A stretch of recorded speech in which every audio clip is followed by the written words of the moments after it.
Soyez saints comme votre Père est saint. Car tu viens chercher une épouse sanctifiée à tous égards. Nous l'avons chanté, Seigneur, et tu le dis dans ta parole, d'élever les mains pures, purifiées de tout sang innocent, car nous aurons beau lever les mains, tu as dit que tu détournes de nous. Nous aurons multiplié des prières, tu ne les écouteras pas. Alors c'est pour cela, Seigneur, nous voulons, Seigneur, venir devant toi en ce lieu, avec un cœur vrai, Seigneur, un cœur reconnaissant que seule ta parole peut nous sauver, notre âme, et seule notre obéissance totale à l'injonction de toutes tes paroles, même celles qui nous déplaisent, peuvent également nous sauver. Merci Seigneur pour cela.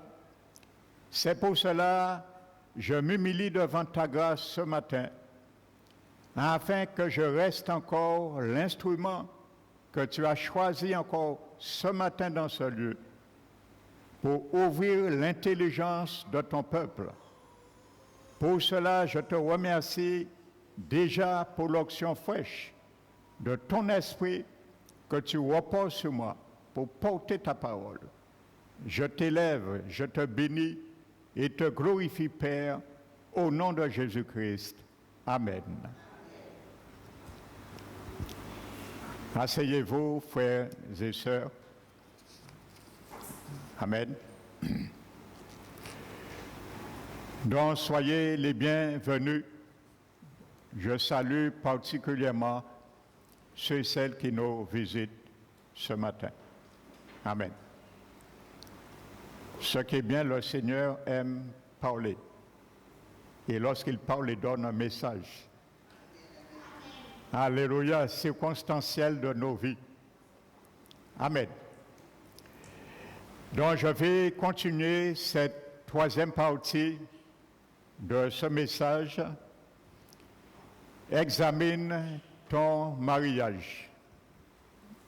Amen. Donc, je précise que ce mariage, c'est le mariage que nous devons consommer un jour avec notre Seigneur Jésus. Amen. Car nous sommes actuellement à l'état de fiançailles.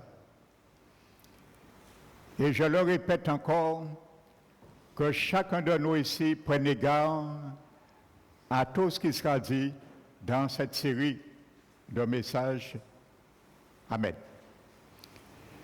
Car je le répète encore, nous sommes fiancés avec Jésus. Ça ne veut pas dire que nous allons l'épouser. Les fiançailles peuvent être rompues avant le jour des noces de l'agneau. Pour que nous puissions point prendre égard à cela. Alléluia. Amen. Regardez ce qui est marqué dans la Bible. Dans l'Apocalypse, le chapitre 19.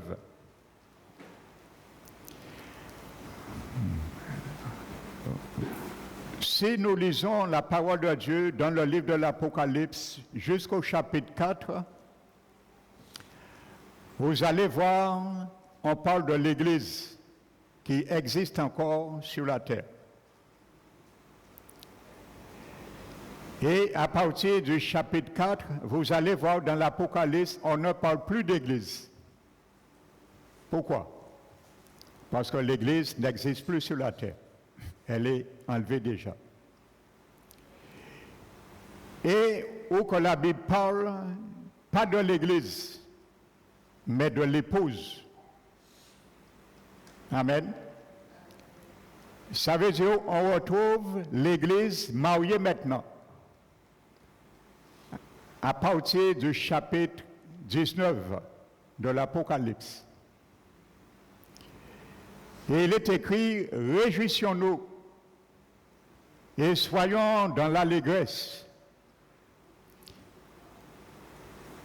car les noces de l'agneau, ou plus littéralement, le festin des noces de l'agneau est arrivé. Amen. Et la Bible dit que son épouse s'est préparée. Pas au ciel. C'est pas au ciel que l'épouse s'est préparée. Sur la terre. Donc il y a une préparation en amont, frères et sœurs. Tel que tu es fiancé, tu prépares ton mariage futur. Amen. Son épouse s'est préparée. Donc il y a une préparation. Et je vais développer cela avec toi. Alléluia. Tout au cours de ce message. Et il dit, il lui a été demandé. Amen. Donc le Père nous demande quelque chose avant d'être prêt pour le mariage. Et il lui a été demandé de se revêtir de fin lin, éclatant et pur. Alléluia. Donc nous avons une robe à tisser dans notre vie pour ce jour. Car il nous a été demandé de nous revêtir de fin lin, éclatant et pur. Et il explique tout de suite, le fin lin, c'est quoi? C'est les œuvres justes des saints. Les œuvres justes des saints. Alléluia. Donc, ça dépendra de tes œuvres et de mes œuvres. Si je suis digne, si tu es digne d'être l'épouse du Seigneur. Amen. Vous savez, Deutéronome chapitre 22, la Bible dit que tu ne dois pas te vêtir d'aucun vêtement tissé par divers fils différents. Amen. Avec du lin, la laine et du lin, liés et tissés ensemble. Vous savez, dans la Bible, la laine et le lin tissés ensemble, ça s'appelle la compromission. Amen. Tu ne te revêtiras pas de vêtements tissés de divers fils différents, de la laine et du lin. Fils. Quand l'Apocalypse nous parle, il lui a été demandé de se revêtir de fin lin. Ça veut dire, nous comprenons ce que dit la parole de Dieu dans Éphésiens 2. Je l'ai cité dimanche dernier, si je ne me trompe pas. Que nous sommes l'ouvrage de Dieu, recréé en Jésus-Christ pour de bonnes œuvres, qu'il a préparées d'avance pour nous afin que nous les pratiquions. Je vous disais que le mot grec est traduit par préparer d'avance, ça veut dire prendre les mensurations. Amen. Ça veut dire maintenant, c'est le patron que maintenant nous devons coudre notre vie dessus. Quand la Bible dit d'Apocalypse, il lui a été demandé de se revêtir d'un fin lin Ça veut dire, le Seigneur nous montre que nous avons l'aiguille et le fil qui s'appelle le fin lin dans nos mains. Et chaque jour, nous devons tisser, confectionner notre propre robe. À cause par rapport aux œuvres que nous faisons. Le fin lin, ce sont les œuvres justes, pas les œuvres de la justice de Dieu. Les œuvres justes des saints. Alléluia. Donc si tu es un saint sanctifié, et c'est le cas pour toi et moi, qui as accepté Jésus, tu n'es pas exclu, exemple de cela. Tu as une robe à travailler, mon frère, ma soeur. J'ai une robe à travailler. Ce n'est pas Dieu qui le fera pour moi. C'est moi tisser ma robe pour le jour du mariage. Nous sommes nos propres couturiers. Alléluia. Et le Seigneur nous a donné le patron. La maquette pour laquelle nous puissions reproduire la robe. Éphésiens 2 nous le dit. Il a décidé toutes les mensurations. Et maintenant, il nous amène par le Saint-Esprit à coudre avec un seul fil. Le fil s'appelle le fin lin. Alors ceux et celles qui ont lié le fil de la laine, ils ne pourront pas rentrer et être présents comme épouse du Seigneur. Parce que Dieu va dire, ce n'est pas cette robe que je t'ai dit de tisser. Il y a de laine, de la laine. Il y a des fils de laine dedans. Alors, excuse-moi, reste à la porte. Et il y aura beaucoup de grincements de dents et de pleurs ce jour-là. Lorsque le Seigneur viendra chercher l'Église, il y a beaucoup qui ne vont pas décoller.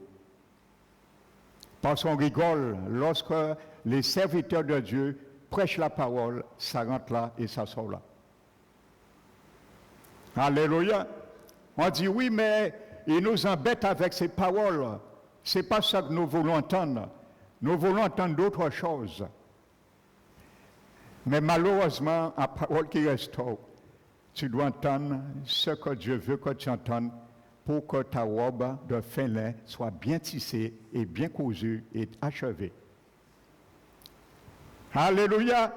Pour lorsque le jour va éclater, réjouissez-vous que nous soyons parmi ces réjouissez-vous. Alléluia. Amen. Et nous allons voir comment certains parmi le peuple de Dieu prennent divers fils pour coudre ce vêtement. Amen. Alléluia. Donc je vous parlais du contrat.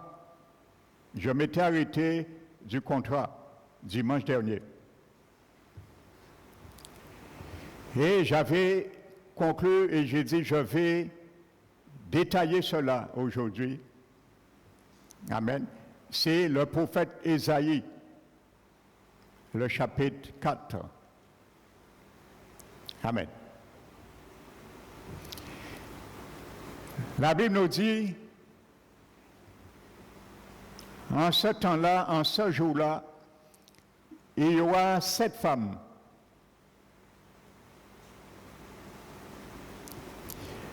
qui vont saisir un seul homme. Et il y aura 7 femmes qui vont saisir un seul homme. Alléluia. Et ils diront, nous allons manger, nous occuper de notre propre pain.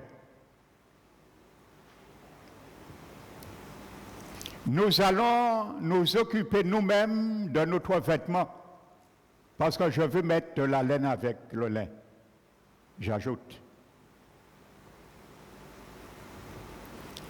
Et ils vont dire à cet homme, permets seulement, pas autre chose, que nous portions ton nom. Et enlève-nous l'opprobre. C'est tout ce qu'ils voulaient de Jésus.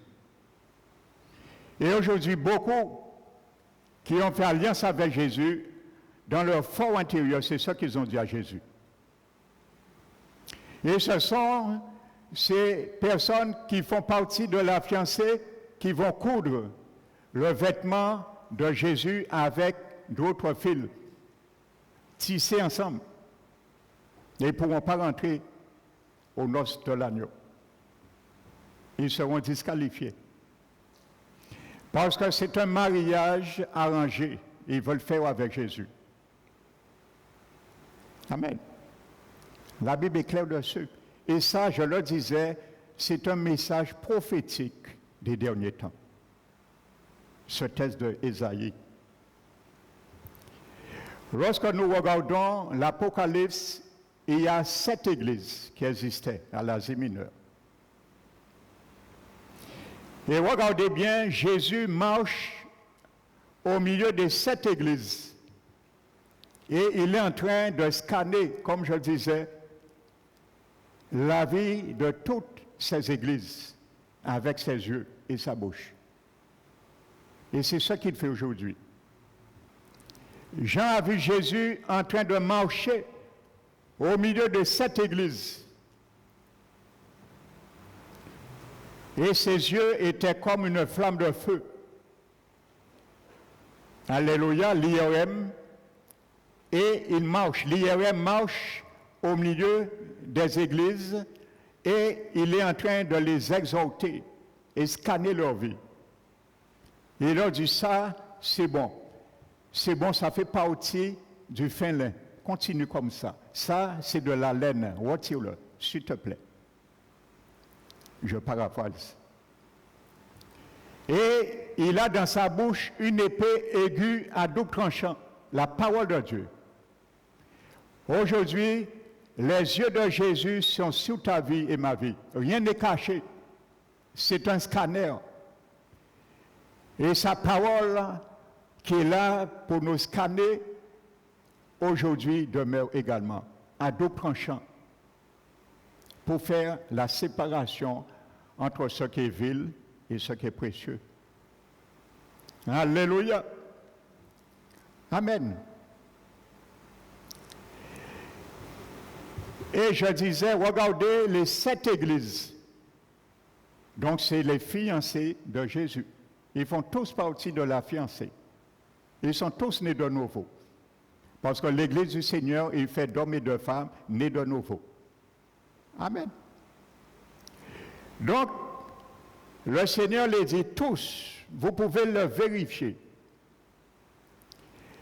Toutes les églises, celui qui vaincra. Amen. Pour être l'épouse, il faut vaincre. Celui qui vaincra, première église, deuxième, troisième, quatrième, cinquième, sixième, septième, celui qui vaincra. C'est ce que Dieu connaît, frères et sœurs, celui qui vaincra. Oui, Seigneur, je chantais pour toi. Oui, Seigneur, je faisais un groupe, partie de la louange le plus grand au monde. Parce que je dis, beaucoup aiment aller dans des lieux, il y a des grandes louanges, des grands orchestres. Vous savez, aux États-Unis, il y a beaucoup d'églises évangéliques, lorsqu'ils ont besoin de faire, comment ça s'appelle, une soirée de louange. Vous savez ce qu'ils font bien souvent? Ils vont chercher 3 à 4 musiciens dans le monde qui ne sont pas chrétiens. Bien souvent, ce sont des musiciens, ils ont des pactes avec le diable. Ils ont leur personne toute leur vie, ils viennent et jouent pour amener du monde. C'est ça qui les intéresse. Donc c'est aux États-Unis, ça existe dans des églises évangéliques. Alors je ne vous apprends rien. Amen. Non, je ferme la parenthèse.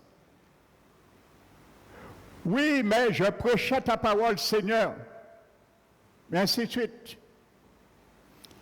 Je venais tous les dimanches à l'église. Je ne parle pas ici, je parle en général. Le Seigneur te dira, et me dira, avec quel fil que tu cousais ta vie. C'est ça qui m'intéresse. Alléluia. Parce que la laine et le lin, c'est la compromission. C'est l'hypocrisie devant les choses de Dieu. C'est du déguisement devant les choses de Dieu. La laine tissée, liée, mélangée avec le lin. Alléluia. Et là, je vais venir particulièrement l'église de la Odyssée. Ça veut dire, lorsque nous comprenons avec, en comparaison parallèlement avec Ésaïe chapitre 4, c'est cette femme, nous comprenons que le Seigneur, par l'Apocalypse, nous parle toutes les caractéristiques qui existaient dans les 7 églises vont toujours exister dans toutes les églises qui sont dans le monde. On va toujours trouver des vertus, des bonnes vertus qu'on trouve à Smyrne, à Éphèse, à Sardes, et on va toujours trouver aussi les mauvais côtés. On va trouver ça dans toutes les églises qui existent. Amen. Et y compris parole qui restaure, qui ne fait pas la règle à l'exception à la règle, dans toutes les églises. Alléluia. Donc ça veut dire que cette femme, ce sont ceux et celles qui vont accepter Jésus, mais avec un arrangement. Ils vont dire, Jésus, je t'accepte, mais avec un prix de bon marché. Parce qu'il y a des choses que je ne pourrais pas te donner. Donc, fais un arrangement avec moi, permets que je sois sauvé, je ne connais pas le jugement, retire seulement l'opprobre, ça me suffit, et fais-moi porter ton nom. C'est tout. Le nom de Jésus. Alléluia. Mais Jésus ne fait pas ces gens de mariage, malheureusement. Alléluia. Ça, on trouve ça dans le monde.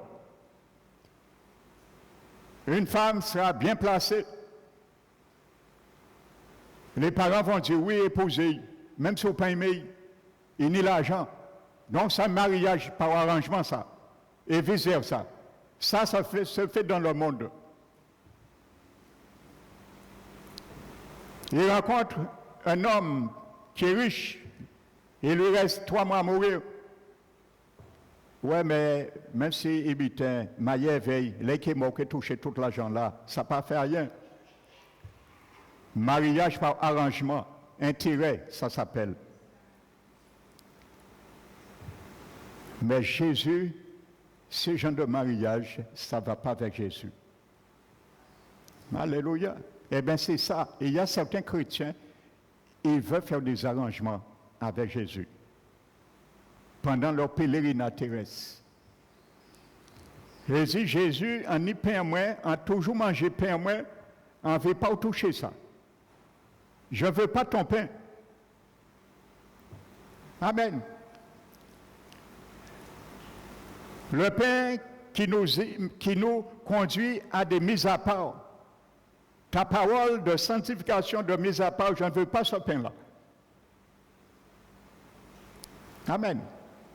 Le vêtement de la sainteté, j'ai mon vêtement, je ne veux pas changer. Alors Jésus dit à ces gens de chrétiens, tu peux toujours attendre. Ainsi de suite. Alléluia.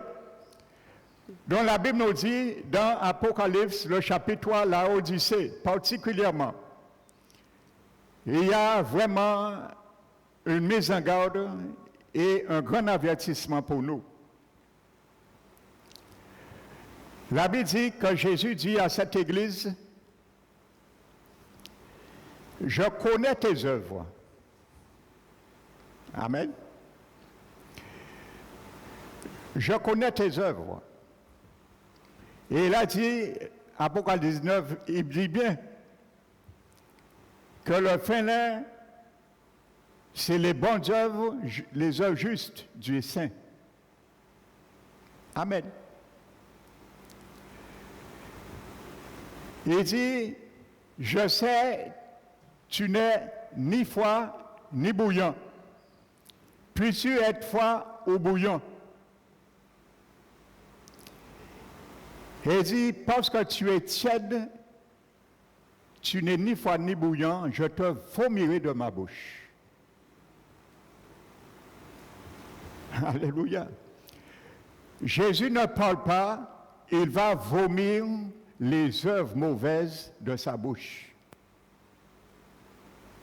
Il parle, il fait une image que les chrétiens de l'église de la Odyssée sont comme de l'eau froide ou de l'eau tiède plutôt. Il décrit le chrétien comme une eau tiède,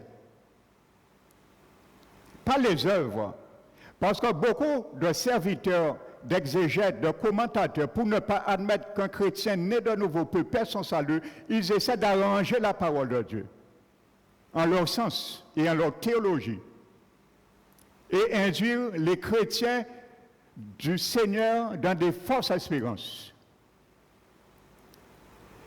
Parce que beaucoup mélangent. Ils disent, mais non, ce n'est pas leur salut, c'est les œuvres. Mais là, ce n'est pas les œuvres. Jésus parle de leur salut. Il dit pas tes œuvres sont ni froides, ni bouillants. Il dit pas tes œuvres sont tièdes. Il dit ta vie, ta personne est tiède. Alors je le vomirai. La Bible appelle le corps, l'Église du Seigneur, le corps. Alléluia. Le corps du Christ. Il est la tête. Donc il a une bouche. Alléluia. L'Église, c'est le corps du Christ, d'où sortira l'épouse. Et je le répète encore, l'Église n'est pas l'épouse de Jésus. L'Église, c'est le corps du Christ, et l'épouse sortira du corps du Christ, de l'Église. Donc, il faut bien distinguer déjà ces deux choses. L'Église n'est pas l'épouse de Jésus. L'épouse sortira de l'Église. Il y aura un tri qui se fera. Parce qu'actuellement, l'Église, la Bible l'appelle pas l'épouse, il l'appelle le corps du Christ. Alléluia. Tel que Ève n'était pas le corps d'Adam. Alléluia. Ève est sortie du corps d'Adam. Donc, l'Église, c'est le corps du Christ et son épouse sortira du corps du Christ, qui est son Église. Alléluia. Amen. Donc, l'Église, c'est le corps du Christ. Donc, il y a une ambivalence quand nous comprenons cela dans Odyssée, chapitre 3. L'Église, le corps du Christ, Jésus est la tête. Mais en même temps, les chrétiens sont comme l'eau tiède. Alléluia. Donc comprenons, en réalité, je vais stigmatiser un peu cela. L'Église est le corps du Christ, il est la tête, mais il y a quelque chose qui passe mal dans le corps et qui fait vomir. Alléluia. Donc Jésus dit, je vais te vomir de ma bouche. Amen. Je vous pose une question. Si quelque chose qui est dans mon corps, j'avale un jus ou quoi que ce soit, une nourriture, nous restons sur l'eau. Je bois une eau qui est polluée et je me rends que cette eau a un mauvais goût et répugnante. Je vomis cette eau. Où se trouve cette eau? En moi ou hors de moi? Où se trouve l'eau? C'est sorti de moi. Donc elle n'est plus en moi. Quand Jésus dit qu'il vomit un chrétien, de son corps. Où se trouve le chrétien? Il ne fait plus partie du corps. Voilà. Alléluia. Alors considérons ces choses, considérez la bonté et la sévérité de Dieu. Alléluia. C'est bonté pour toi si tu demeures dans cette bonté, et sévérité pour ceux qui ont été retranchés. Paul le dit dans Romains 11. Si Jésus vomit le chrétien qui fait partie de sa fiancée, Apocalypse, vous n'allez pas me dire que ce n'était pas des chrétiens nés de nouveau. Apocalypse. Alléluia. Et il dit, il y a certains, Jésus va les vomir.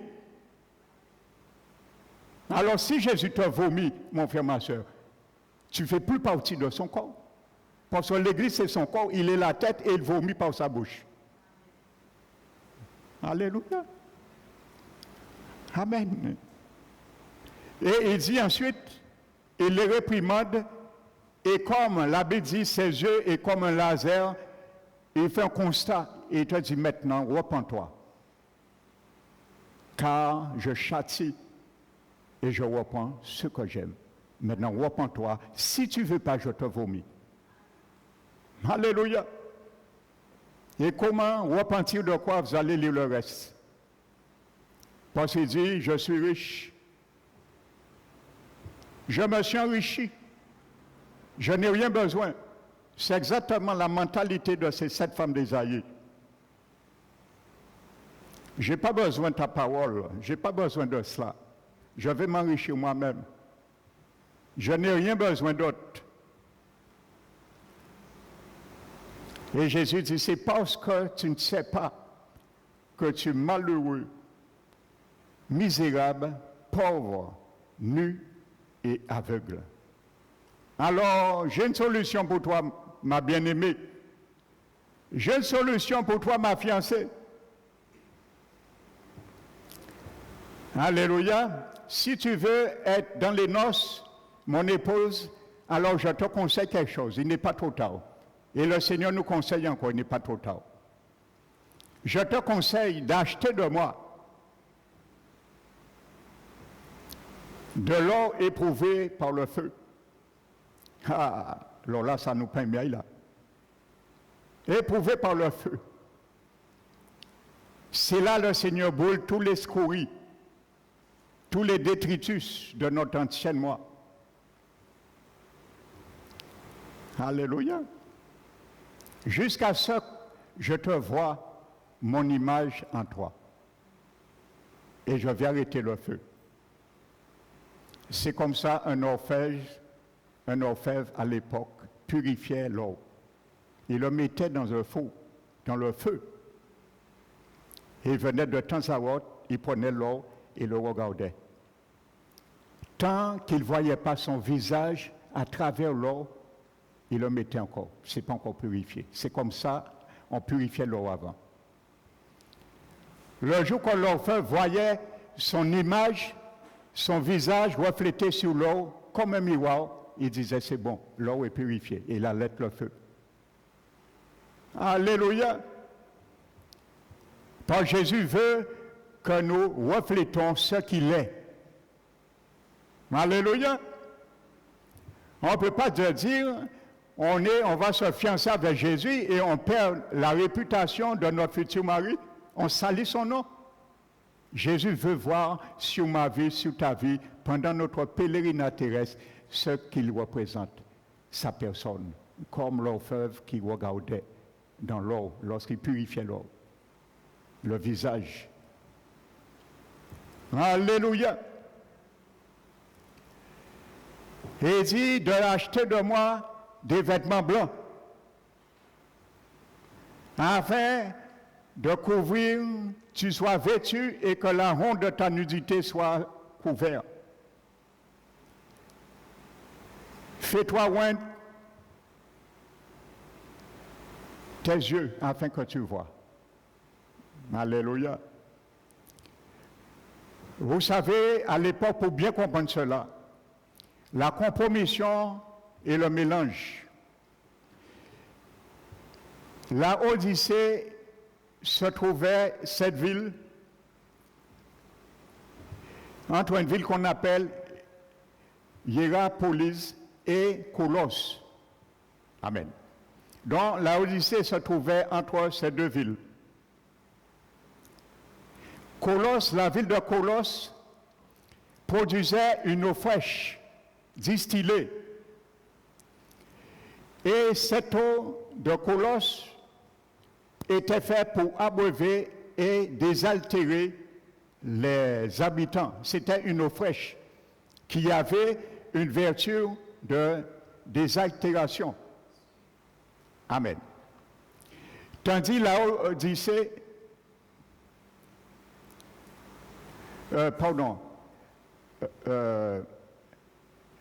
Hiérapolis produisait de l'eau à 80 degrés sous la terre et qui était véhiculée à peu près 10 km jusqu'à la Odyssée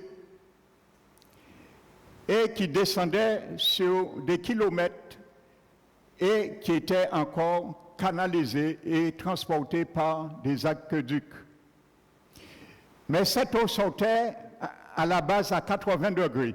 Elle était bouillante. Elle était chaude. Mais au cours de chemin, à cause de ce qu'on appelle les déperditions, c'est les pertes à cause de l'échange intérieur-extérieur. On appelle ça les déperditions. Amen. C'est pour ça en France, on isole les maisons pour en hiver qu'il n'y ait pas trop de déperdition. Ça veut dire que la chaleur de l'intérieur sort de l'extérieur. Ça s'appelle déperdition. Et l'inverse en climatisation, c'est la chaleur extérieure qui rentre de l'intérieur. Donc apport et déperdition. Donc il y a des pertes. Et l'eau arrivait tiède à la Odyssée.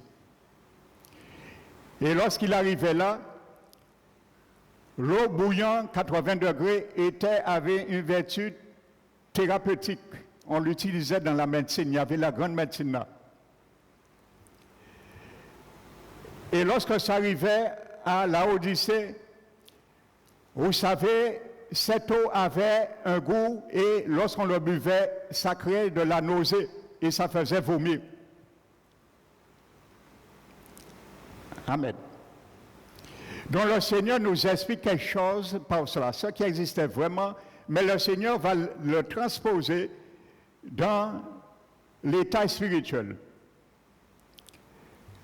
Ça veut dire, lorsque nous avons rentré dans l'alliance de fiançailles avec Jésus,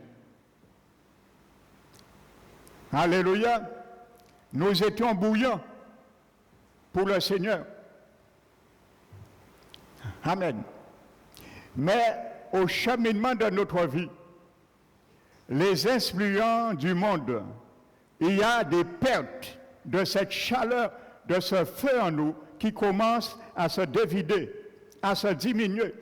Les déperditions spirituelles avec le monde, avec les moyens du monde, avec les fleurs du monde. On flirte avec le monde, ainsi de suite. Notre mauvaise mentalité qui s'est immiscée et à un moment donné, on se trouve tiède. Alléluia. On a perdu ce zèle, cet élan qu'on avait au départ avec le Seigneur. Donc le Seigneur nous demande de nous repentir.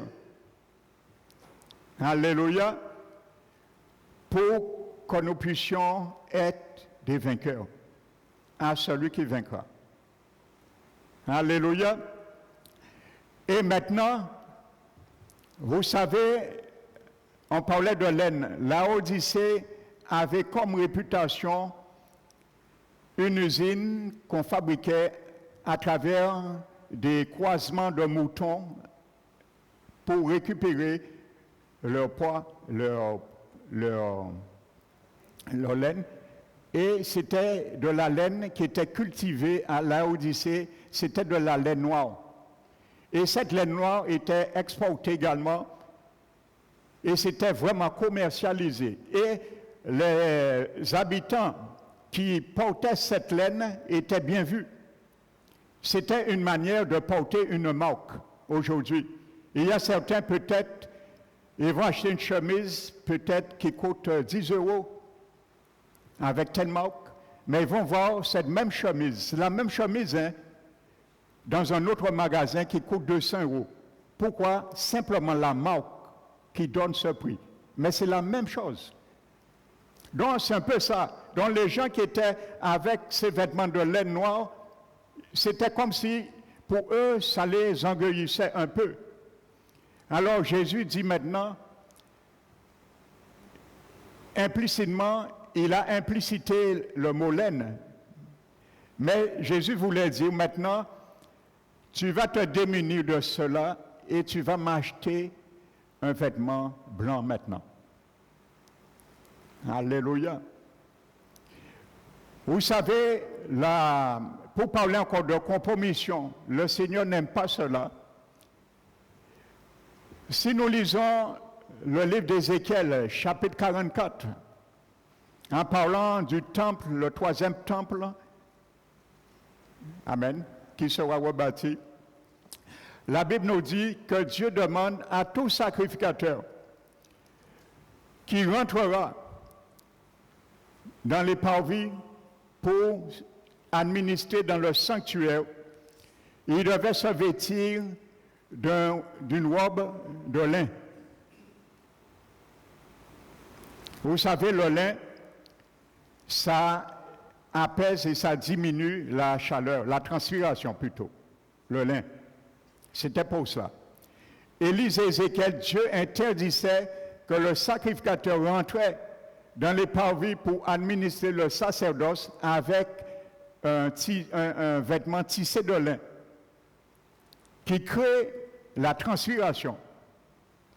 Et la Bible dit que ceux qui rentraient avec le vêtement dans le service de Dieu, avec le vêtement de laine, ramenaient une malédiction sur sa vie. Et il était frappé de mort. Amen. Donc, voyez déjà l'usage de ces deux choses. Le lin qui retient la transpiration et la laine qui accélère, motive la transpiration. Alléluia. Des choses inutiles qu'on fait.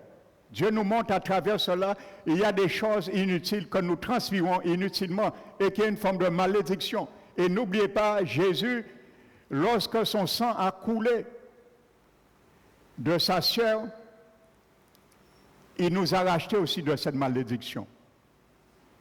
Alléluia.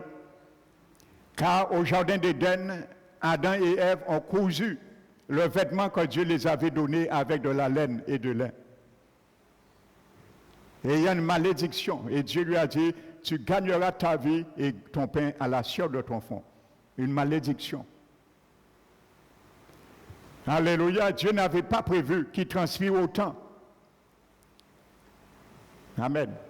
Eh bien, c'est la même réalité. Jésus a payé cette malédiction. Alors, ne encore permet pas que cette malédiction retombe sur nous. Jésus l'a payé par son sang qui a coulé par sa sueur. Alléluia. Donc, le lin et la laine, c'était la compromission. Amen. Le Seigneur ne veut pas de compromission avec lui.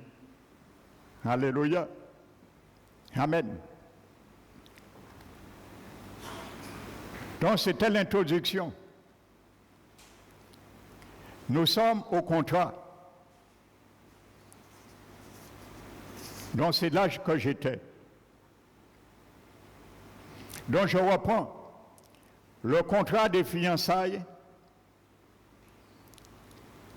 énumérait la date, la place, l'envergure du mariage, aussi bien l'enregistrement de la dot et les termes du maintien du mariage.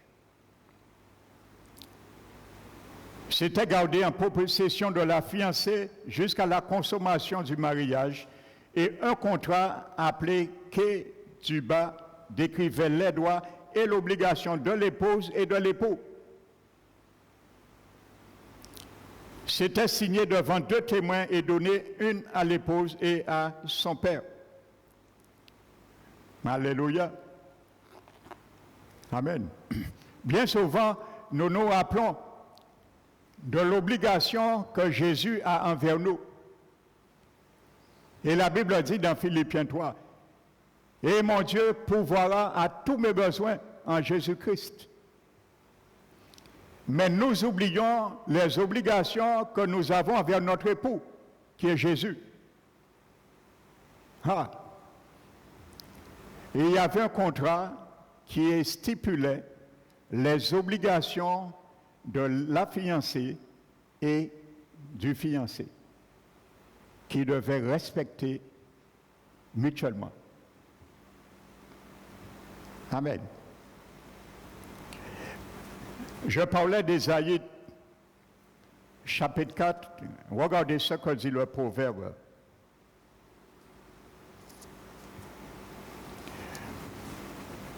Je crois le proverbe 4. Proverbe 14.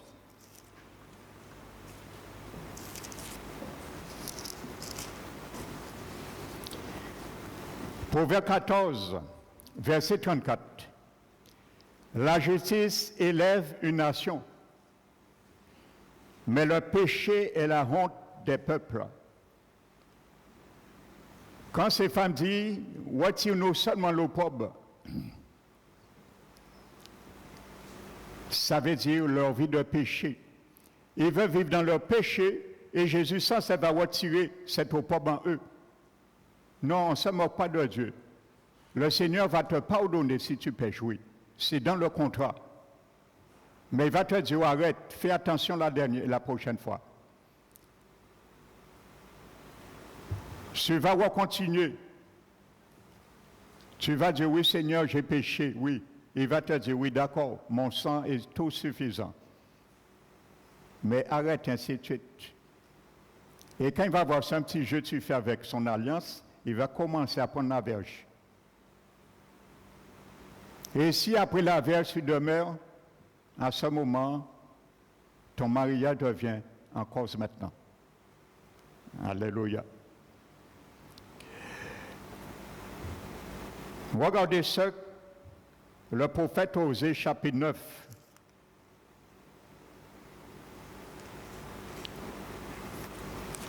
Osée, chapitre 9.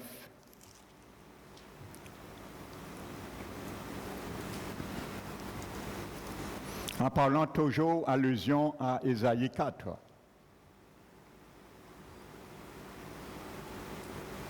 Verset 4, Osée 9. Ils ne feront pas à l'Éternel des libations de vin. Elles ne lui seront point agréables. Leurs sacrifices seront pour eux comme un pain de deuil. Voici ce pain que beaucoup veulent manger, au lieu de manger le pain du Seigneur. Le pain du ciel, c'est Jésus. Et manger le pain de Jésus, c'est manger sa vie. Vivre sa vie, c'est ça manger le pain de Jésus. Mais c'est pas dit, non, nous n'avons pas besoin, nous allons nous occuper de notre pain. J'ai un gros four pour cela, Seigneur Jésus, j'ai un grand four pour manger mon pain. Le four, c'est le monde. Les attirances du monde, les flirts du monde. Parce qu'on aime encore flirter avec les choses que nous aimons. Flirter encore avec ce que nos cœurs, notre âme aiment encore. Alléluia. Tous ceux qui en mangeront se rendront impurs, car leur pain ne sera que pour eux. Et ils n'entreront ils n'entreront point dans la maison de l'Éternel. Tu n'entreras pas, mon frère, ma soeur, dans la maison de l'Éternel, dans le royaume de l'Éternel, dans le mariage avec Jésus, si tu manges ce pain. Ce n'est pas moi qui le dis, c'est la parole de Dieu. Ce pain s'appelle un pain de deuil. Ça amène la mort et spirituelle. Le pain du monde.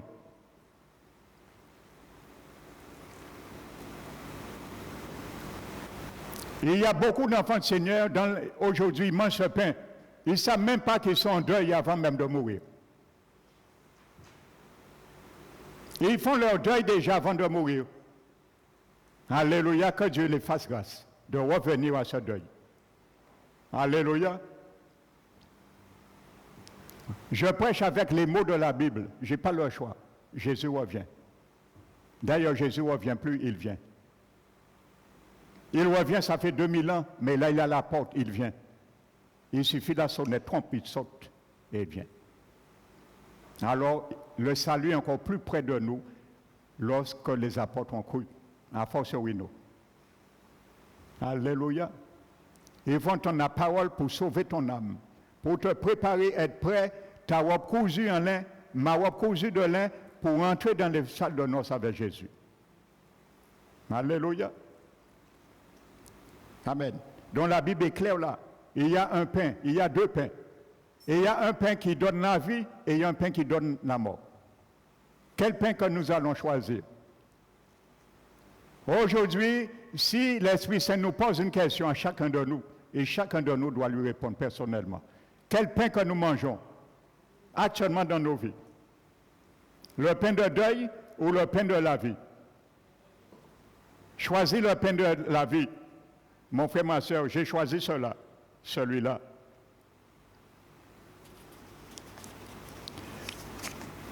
Alléluia. Amen.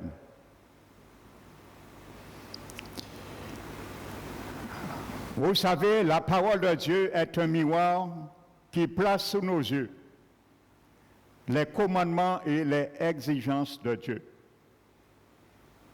Amen. La Bible déclare dans 2 Timothée 4, verset 3, « Au gré de leurs propres désirs, avec la démangeaison d'écouter, ils se donnent, donneront maître sur maître. »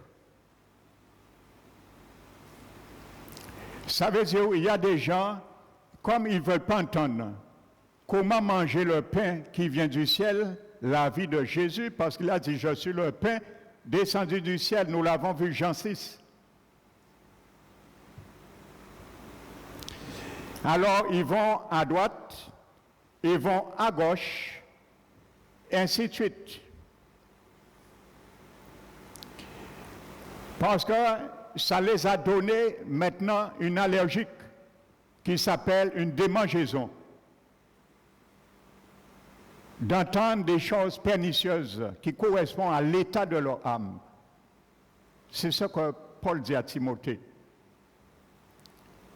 Ils ont la démangeaison maintenant d'entendre une église qui dit, mais tu peux aller en boîte de nuit. Hein?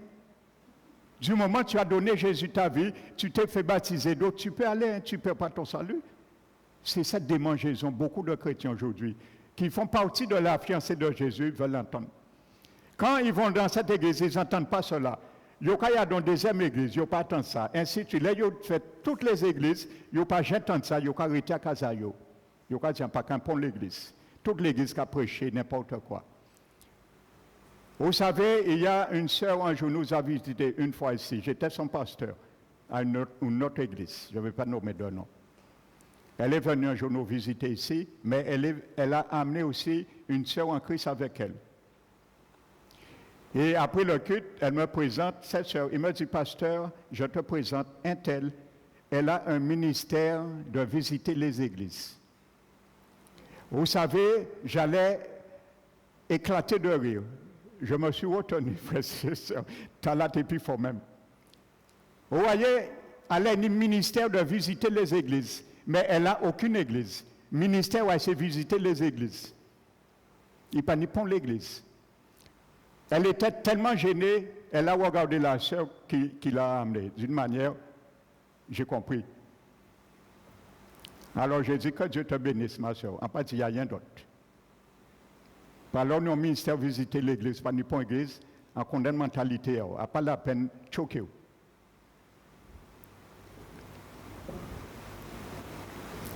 Et c'est ces gens-là, ils vont plaider après, Seigneur Jésus, et oui, Seigneur, je visitais toutes les églises, j'avais un ministère de visiter les églises.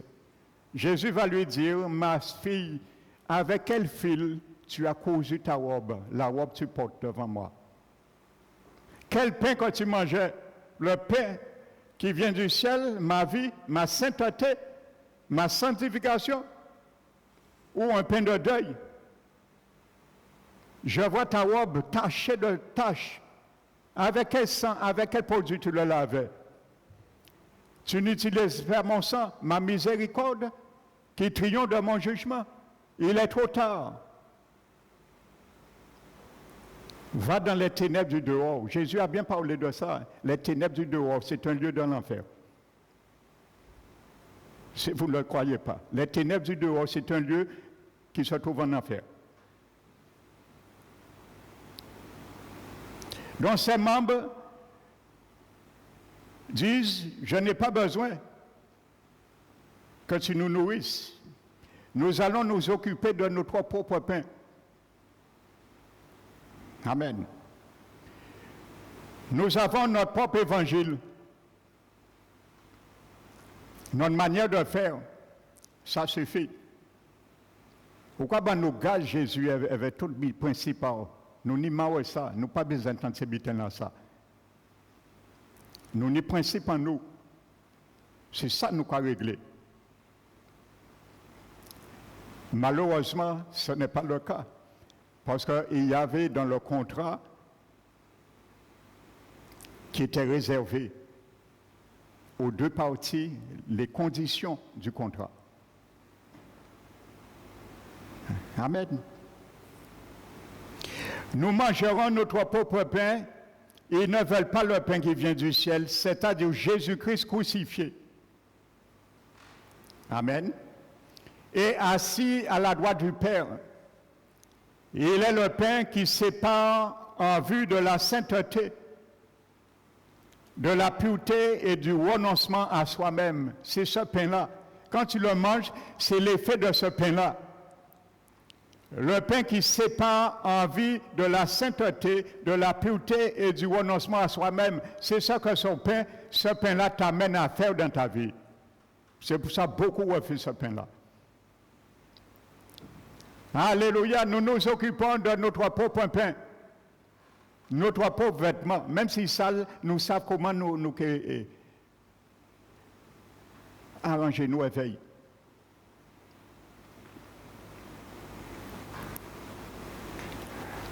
Nous nous occupons de notre propre pain. Il veut là dire toujours à des messages permissifs au nom de l'amour. Beaucoup aujourd'hui, ils cherchent ces messages au nom de l'amour du Seigneur. Dieu est amour.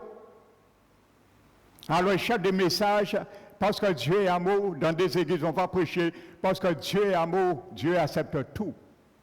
Dieu est bon, mais il n'est pas un bonbon. Jésus n'est pas une serpillière. Jésus n'est pas un balai. Beaucoup ont pris Jésus pour un balai et une serpillière. Quand les choses vont mal, balai finit là. Nous balayons Jésus, fait grâce envers nous, retourne là le présent balai. On le met dans un coin. Et lorsque les choses vont mal, nous croyons au point. Bien souvent, c'est comme ça on traite Jésus dans l'alliance des fiançailles. Alléluia. Jésus est le Dieu de l'éternité, le Créateur. Il est l'époux à venir. Alléluia.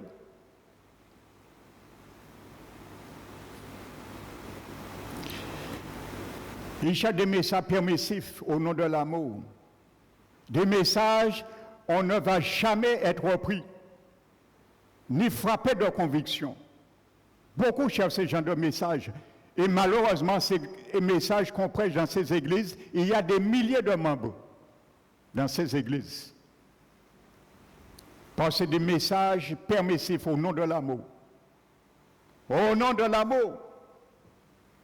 Il n'y a rien de mal. Tu peux courir carnaval. Qu'est-ce qu'il y a de mal dans ça? C'est une distraction. Paul a dit tout est permis. Il prend ce verset. Hein? Paul a dit tout est permis. Alors, vous voyez, les chrétiens m'ont déjà dit ça, mais ouais, pasteur, pas ici, les chrétiens que j'ai l'habitude de discuter, ils me disent, vous voyez, tout est permis. Mais il ne te donne pas le reste. Mais Paul dit, tout n'est pas utile. Et il dit, tout est permis, mais moi, je ne me laisserai pas assujetti par quoi que ce soit. Ça veut dire que tu as le libre arbitre.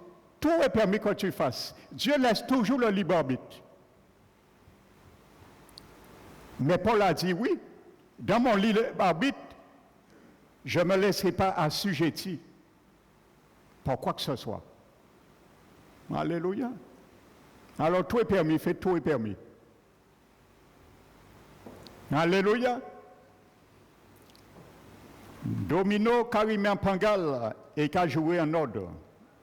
Nous besoin rimer parole à bon Dieu en pangal? Non.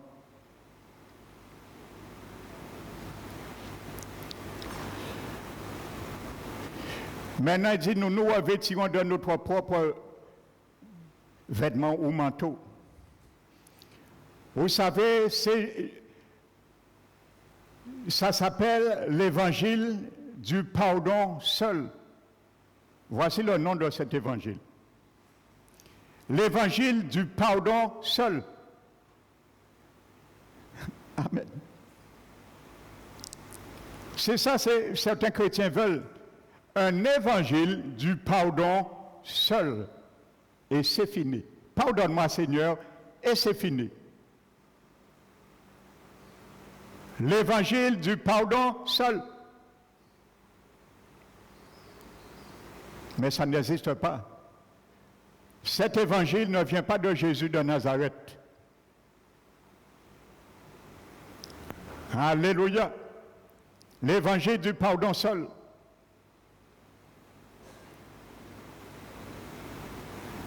Ne t'inquiète pas pour nos vêtements, nous en ferons nous-mêmes.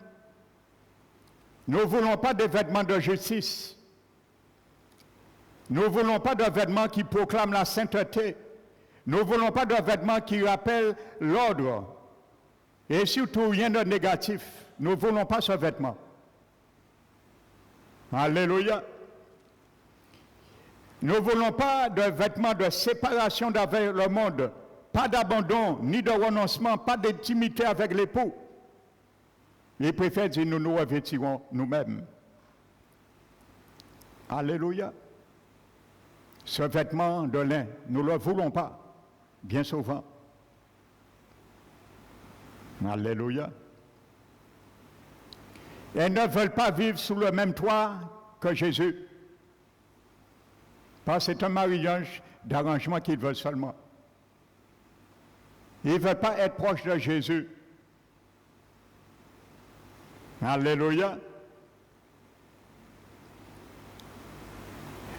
Elle ne s'inquiète pas nullement des besoins de Jésus.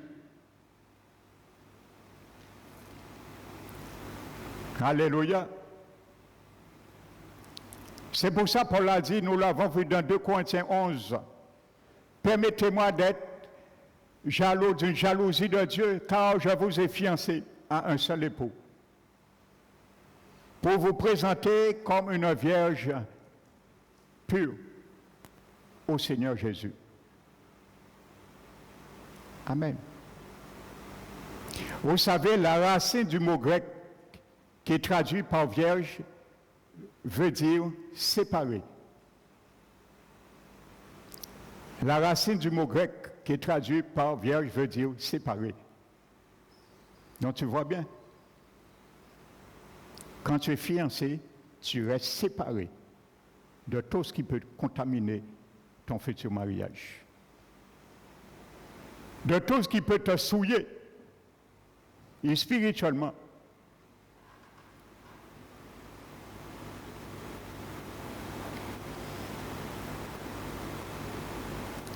Alléluia. C'est ainsi qu'ils auront aussi peu de contact avec Jésus, s'il sera possible. Tôt ou tard, 1 heure suffit par semaine avec toi, Jésus. Parce que je vais faire un mariage avec arrangement. 1 heure suffit la semaine avec toi. Chaque jour, 10 minutes. Et encore de lecture de la Bible. Quand je suis à l'église le dimanche, le pasteur ne voit jamais l'heure pour arrêter. Mais quand nous étions dans le monde, c'est nous qui t'es qu'à fermer boîte de nuit. Nous t'es qu'à sortir dernier boîte de nuit là, dans le monde, et nous là depuis 18 heures. Jour ouvert, si nous. Nous qu'à sortir, ça m'est arrivé, pas en boîte de nuit parce que les boîtes de nuit étaient rares, mais c'était surprise pas aussi à l'époque. Combien de fois ça m'est arrivé? La première personne qui était dans la salle, c'était moi. En plus, j'étais un grand danseur. J'étais populaire, connu. En Guadeloupe. J'étais très connu, j'étais un des plus grands danseurs, si vous ne savez pas en Guadeloupe, de la soul music et du funk.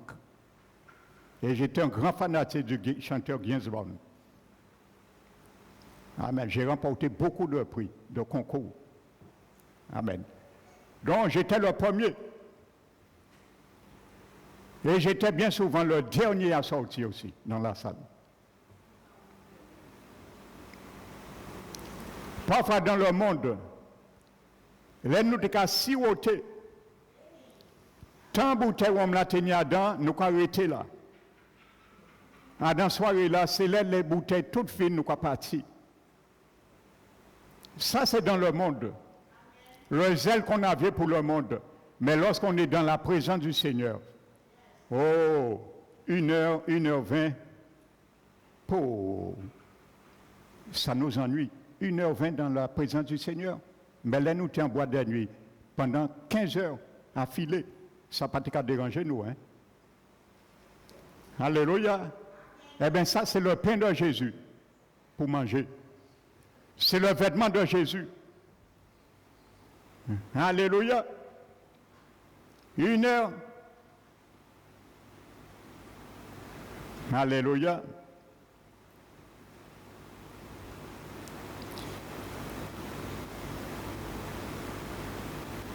On ne veut pas, frères et sœurs, passer dans les lieux secrets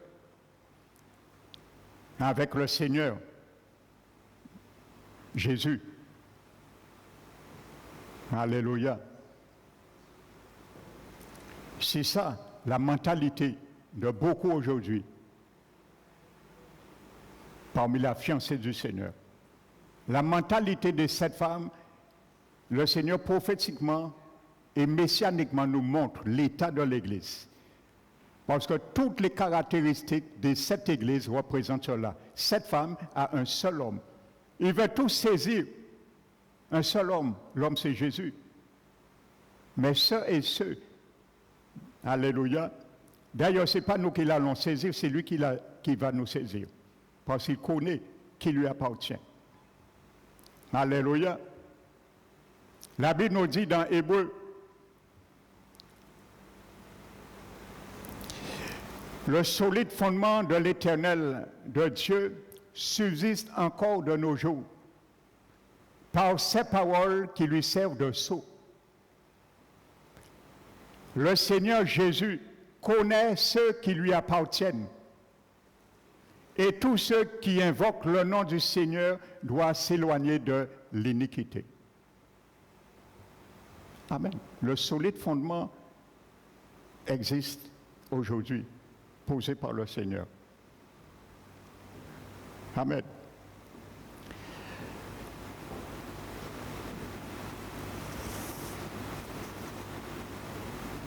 Alléluia. Donc ceux et celles qui ne veulent pas manger ce pain, eh bien malheureusement, ce pain t'explique, c'est le menu qui t'explique et qui m'explique comment broder avec le fil de lin ta future robe de mariée, ma future robe de mariée. C'est ce pain qui va nous donner le manuel à tisser. Amen. Parce que nous devons nous préparer.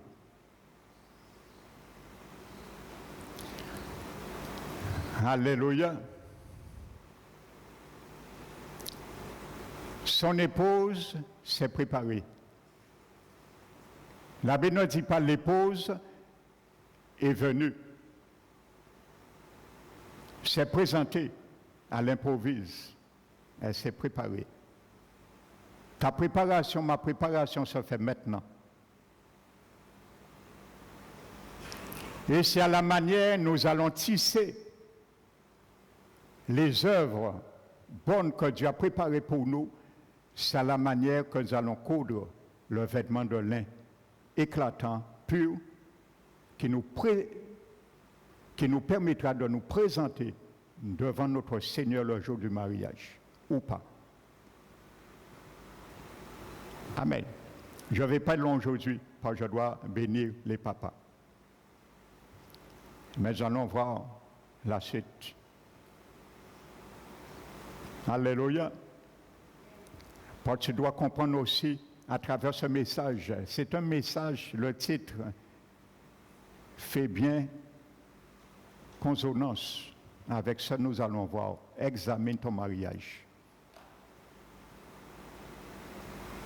Ce sera une révision sur notre vie avec notre Seigneur. Pour bien savoir ce que nous devons reprendre ou pas en considération. Parce que je vais te démontrer aussi que spirituellement, la Bible parle des amants que nous pouvons avoir. Et spirituellement. Et je vais te démontrer qu'est-ce que Dieu entend par avoir des amants. Tout en ayant fiancé avec Jésus. Et je vais te démontrer l'adultère spirituel existe bibliquement aussi. Nous allons le voir dans la Bible. Alléluia. Et si nous sommes dans ce lot, fiançailles rompues, parce que physiquement, littéralement, c'est ce qui se faisait dans le mariage en Orient, en Proche-Orient et un mariage juif. Alléluia. Donc, mon frère, ma soeur, ce matin, reste la fiancée, la Vierge pure de l'Éternel. Amen. Fuis tout autre amant qui veut flirter avec toi. Et spirituellement, je parle. Tout ça de péché, convoitise, qui veut flirter avec ta sainteté. C'est ça que je parle. Fuis ces choses. Alléluia. Et que le Seigneur te bénisse, mon frère, ma soeur, et me bénisse. Alléluia. Donc, avant d'apporter nos offrandes et de louer le Seigneur, je vais demander au papa de s'avancer et je vais prier pour vous.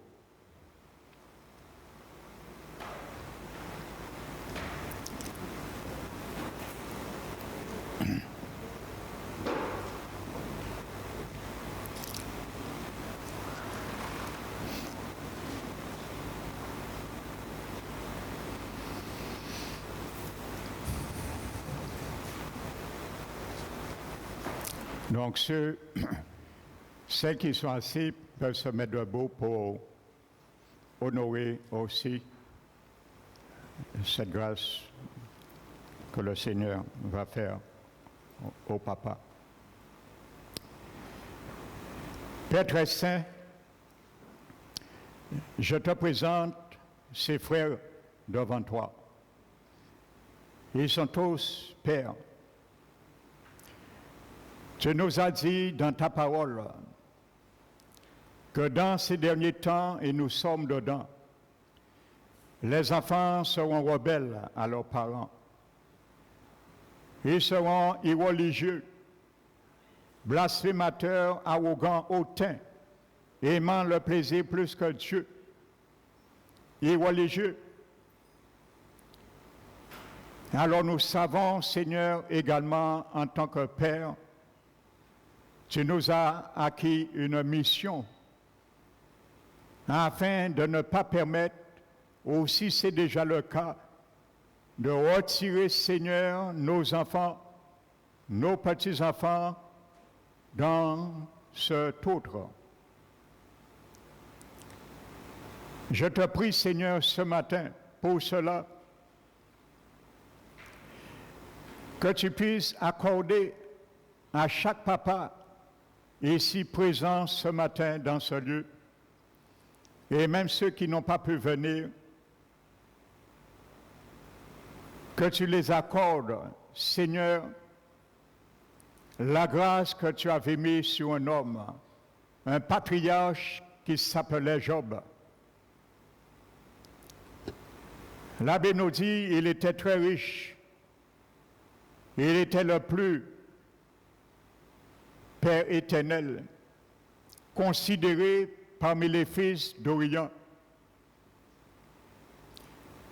Que vraiment, Seigneur, ces papas ce matin soient les plus considérés parmi tous les papas, Père éternel. Leurs fils parfois faisaient tour à tour des fêtes, des cérémonies. Mais tu les appelais après et tu les sanctifiais. Tu te levais, ils se levaient et ils offraient chaque matin de bonheur des holocaustes en disant peut-être mes fils ont péché, ils ont offensé l'Éternel et tu as dit c'était sa coutume. Je te prie Seigneur que tu puisses disposer leur bouche afin qu'ils soient, Seigneur, non seulement un porte-parole devant toi, une voix qui crie, Seigneur, devant ton autel, afin de pouvoir, par la parole, la prière, Seigneur, les appeler, les sanctifier, Seigneur, par l'intercession, mon Dieu. Tu les donnes, Seigneur, ce sacrificateur que Job avait. Il faisait office déjà comme un sacrificateur. Il donnait des sacrifices animaux comme holocauste, mais que leur holocauste soit leur vie, Seigneur. Une vie agréable devant toi, Seigneur. Je te prie, Seigneur, que ces papas ce matin, comme dit ta parole, reste un sacrifice agréable et spirituel saint devant l'Éternel. Afin, lorsqu'ils ouvrent la bouche, tu puisses, Seigneur, les dire comme tu as dit à Salomon. Je te prie, Seigneur, que ce soit leur coutume, comme a été la coutume de Job, qui pense à cela. Car tu as dit, Seigneur, aux enfants, obéissez à vos parents. Cela est agréable afin que vous viviez longtemps sur cette terre et que vous soyez heureux.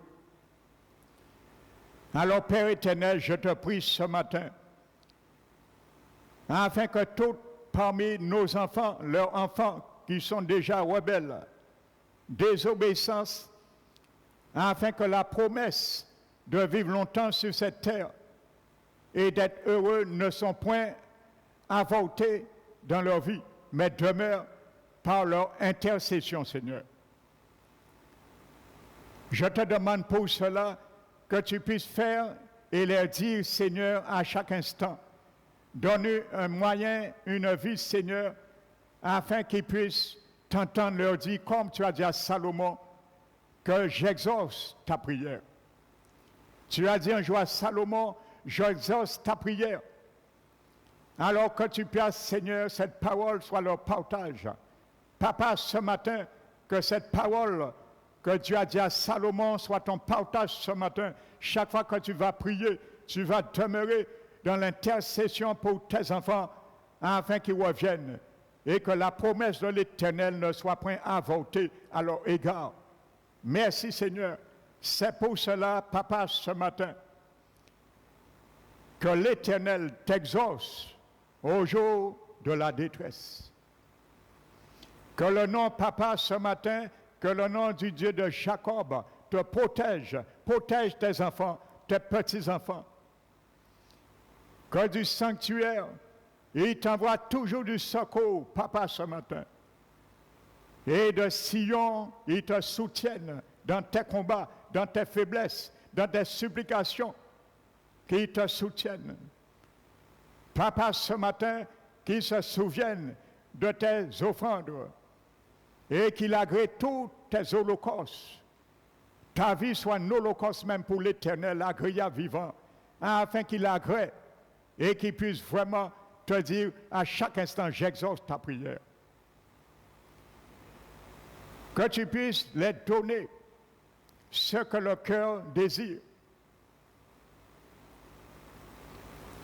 Amen. Que tu puisses accomplir tous leurs desseins, particulièrement les desseins pour leurs enfants, petits-enfants. Et en réalité, que tu exauces tous leurs vœux. C'est ma prière ce matin, pour chaque papa ce matin, pour tous ceux qui ne sont pas là ce matin, et pour moi également, qui est papa et qui est aussi grand-père. Que ce soit aussi mon lot, mon partage et ma bénédiction. Alors, papa, ce matin, recevons ces paroles de bénédiction et Père éternel, toi qui es le Père par excellence, dont toute famille dans les cieux et sur la terre tire son paternité. C'est en ce nom de Jésus, nous t'avons prié afin que tu puisses sceller ces paroles et qu'il soit sans cesse le lot et le partage de chacun de nous, papa, ici ce matin, au nom de Jésus-Christ. Amen. Alléluia. Nous allons bénir maintenant notre Seigneur.